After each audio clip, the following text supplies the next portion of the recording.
Bonjour à tout le monde, bienvenue dans cette première vidéo de partage d'expérience. Donc la thématique qu'on a choisie pour inaugurer ce nouveau format, ce sont les salaires de mars, parce que vous étiez nombreux à revenir vers nous, me posant pas mal de questions sur le sujet. Donc pour ça, j'ai demandé à Laura, que je laisserai se présenter, de pouvoir répondre à pas mal des questions qui sont posées que je vais reprendre avec elle. Alors, Laura. Moi, je m'appelle Laura, je suis responsable ressources humaines de chez Hollis Diner.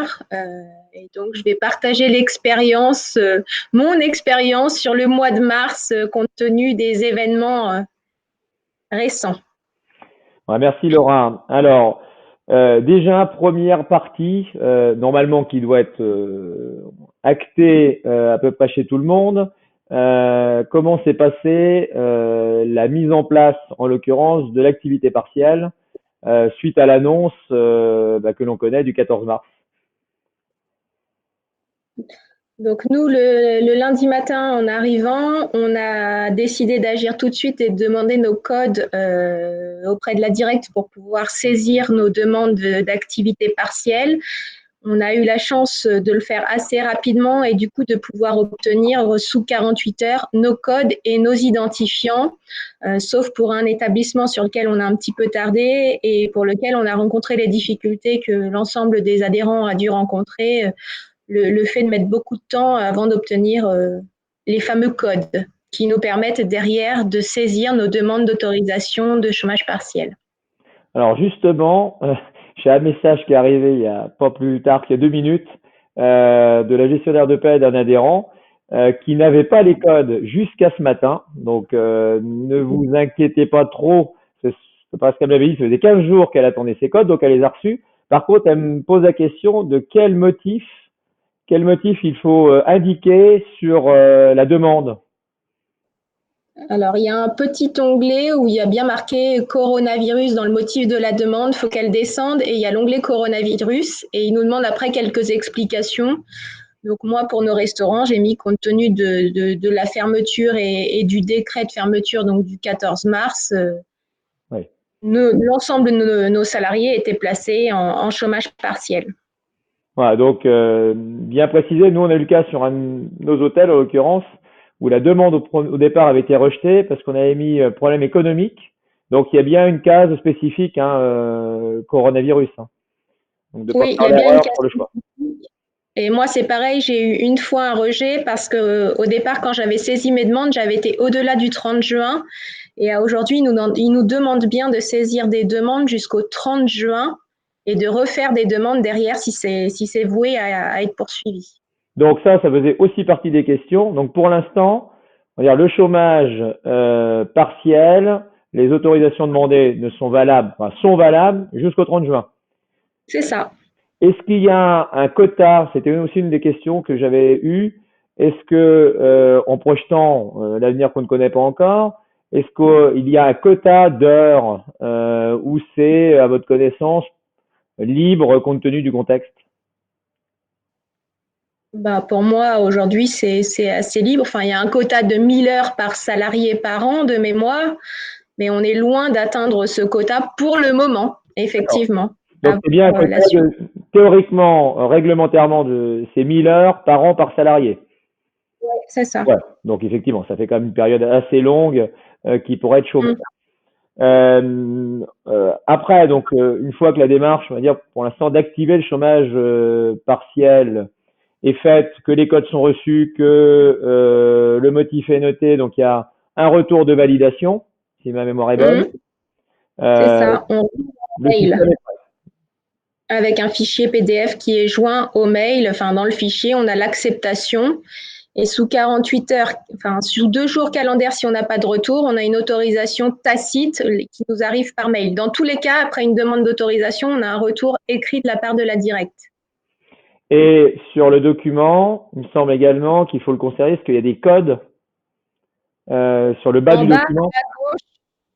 en bas à gauche, en tout petit, apparaît un petit code qui sera très utile pour créer ces demandes d'indemnisation derrière. Donc C'est le surtout, sésame.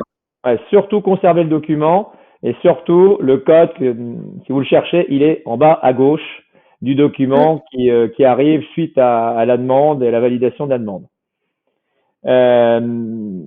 Ensuite, deuxième partie, les salaires globalement sont arrivés, enfin pour la plupart, le 3 avril, ont été établis.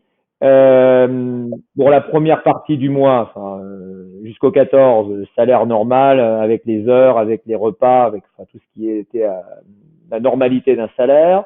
Donc pour la seconde partie, et principalement, on va dire pour les salariés qui sont habituellement à 39 heures.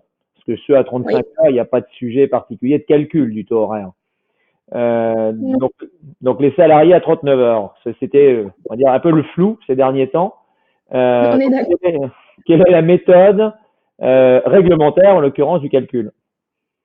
Donc, il faut prendre le salaire brut du salarié avec ses avantages en nature compris, donc le salaire que le salarié aurait perçu en travaillant un mois complet, un mois normal.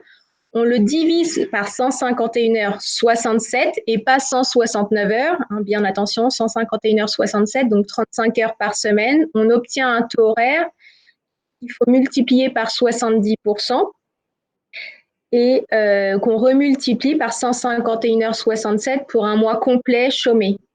Voilà. Ou donc, pour le prorata du mois de mars, globalement la moitié d'un mois. C'est ça. Le calcul. Je vais afficher à l'écran, c'est aussi une première en technique. Voilà. Normalement, on a en visibilité donc un bulletin de salaire réel hein, que vous avez émis. Bien entendu, on ne fait pas apparaître les données du salarié. Donc on retrouve bien, vous disiez, la base de 151 heures et donc les 17h33, c'est pour la période, c'est le complément de 35 à 39 pour les 2 premières semaines travaillées du mois. Oui, d'accord.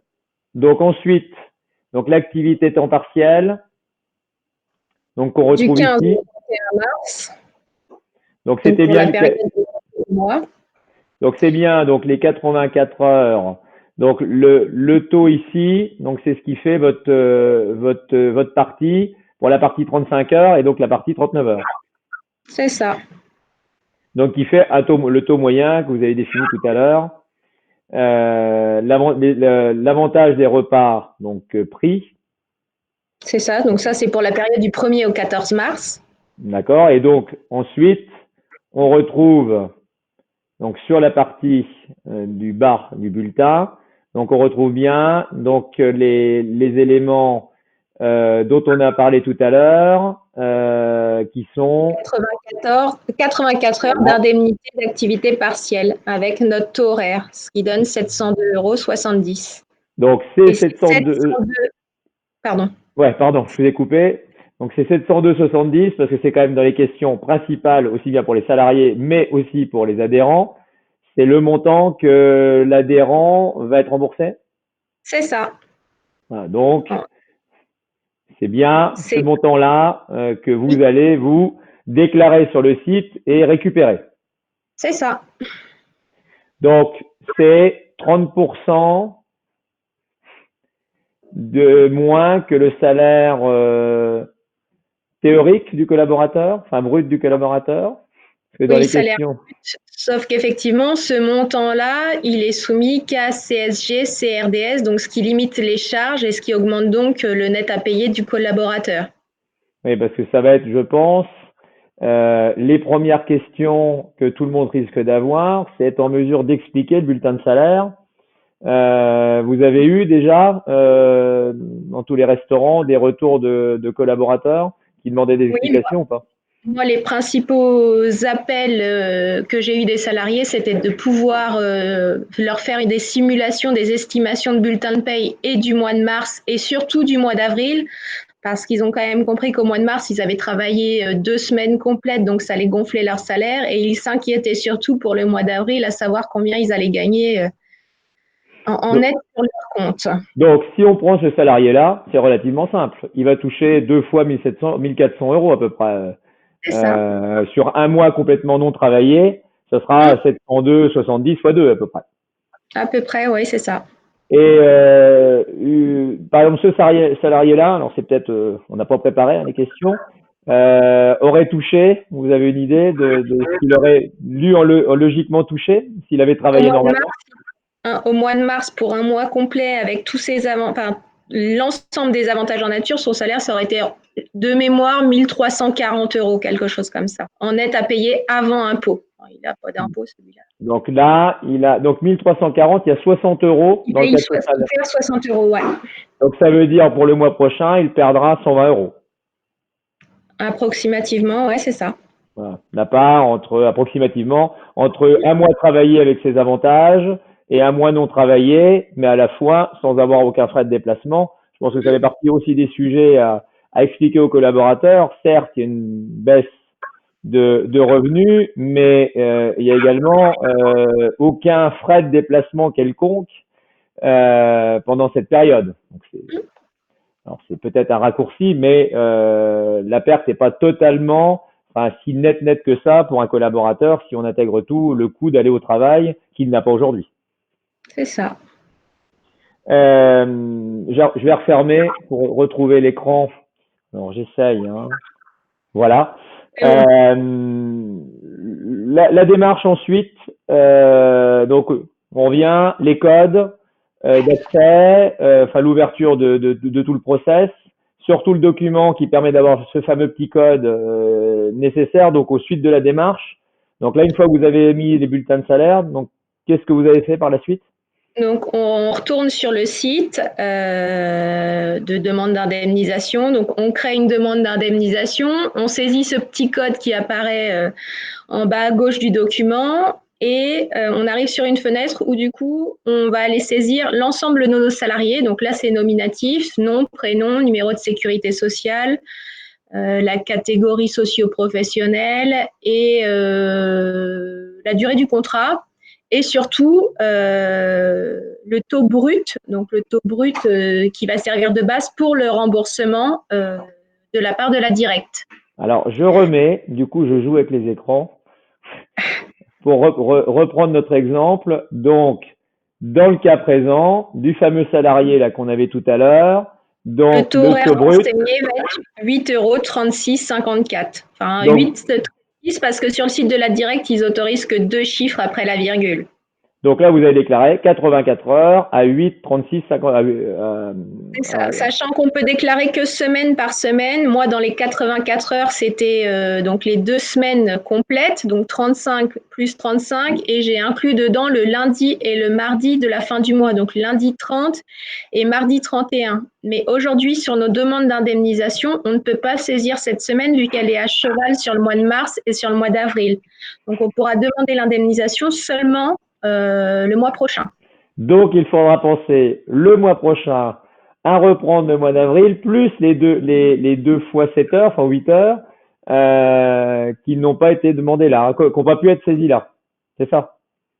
C'est ça. Après, ça Donc, se pré-remplit automatiquement quand on met une semaine complète, on met le nombre d'heures travaillées, donc ouais, assez facile, ouais, 0, le nombre d'heures chômées, 35, et ça va chercher automatiquement ce montant-là et tout se pré-calcule automatiquement pour la demande d'indemnisation. d'accord. Bon, donc, mais bon, donc, il y a l'histoire de la gestion par semaine, donc qu'il faudrait être vigilant. Euh, une fois que l'on a fait ce process, d'après les informations, remboursement sur 12 jours, il me semble. Vous n'avez pas plus D'après ce que j'ai d'informations? entendu, ouais, entre 10 à Voilà. 12 jours. Bon, À bah, voir dans les faits. à voir dans les faits. Oui. Donc, vous n'avez pas d'autres, vous n'avez pas eu vous d'autres éléments par rapport Non. à ça. Euh, Est-ce qu'il y a, enfin, justement, d'autres, je pense on a balayé, on va dire, du début jusqu'à ces fameux salaires de mars. Alors, ceux d'avril, logiquement, en fonction, bien entendu, de la capacité à réouvrir ou avec des collaborateurs qui travailleront. Si ce n'est pas le cas, ce sera beaucoup plus simple. Il n'y aura que des heures Oui, chômées.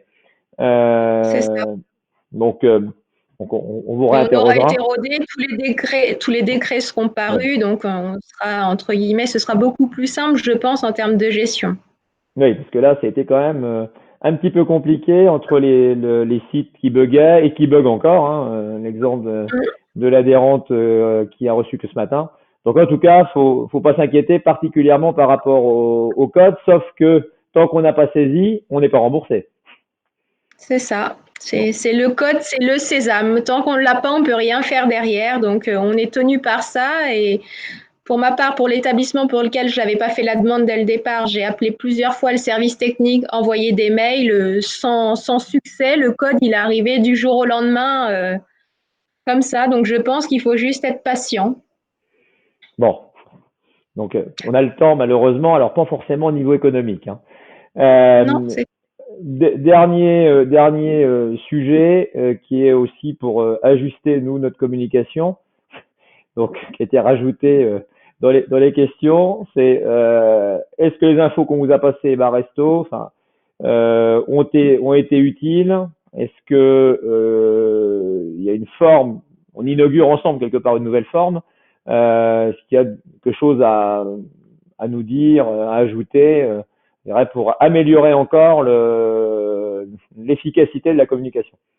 Bah, pour ma part, on a reçu, oui, régulièrement des mails d'information de votre part, donc ça a permis de conforter moi ce que je pensais ou au contraire de rechercher davantage et de me dire qu'effectivement il fallait œuvrer et regarder les choses. Donc ce partage d'informations pour moi il est plus qu'important, surtout dans cette période où on se sent un peu seul parfois à gérer les payes, à regarder. Donc plus on a d'informations, mieux c'est. C'était vraiment bénéfique Bon, pour moi. bon, bah écoutez, merci. Bon, merci à toutes celles et tous ceux qui vont nous regarder. Vous nous excuserez, hein, c'était totalement nouveau. On sait pas trop, on regarde la caméra. J'essaie de regarder Laura, mais la caméra est au-dessus. Donc, C'est en haut. bon, excusez-nous pour la partie technique. On va essayer d'améliorer au fur et à mesure. En tout cas, si vous avez des questions, des choses qui seraient encore pas assez claires, n'hésitez pas à nous les remonter. Entre nous, vous voyez, on échange, on essaie de trouver les bonnes informations, puis on faire en sorte de les relayer. Donc, merci à toutes et à toutes, et puis surtout, merci Laura. Et puis, je vais vous laisser reprendre vos Merci à vous. occupations. Bon courage.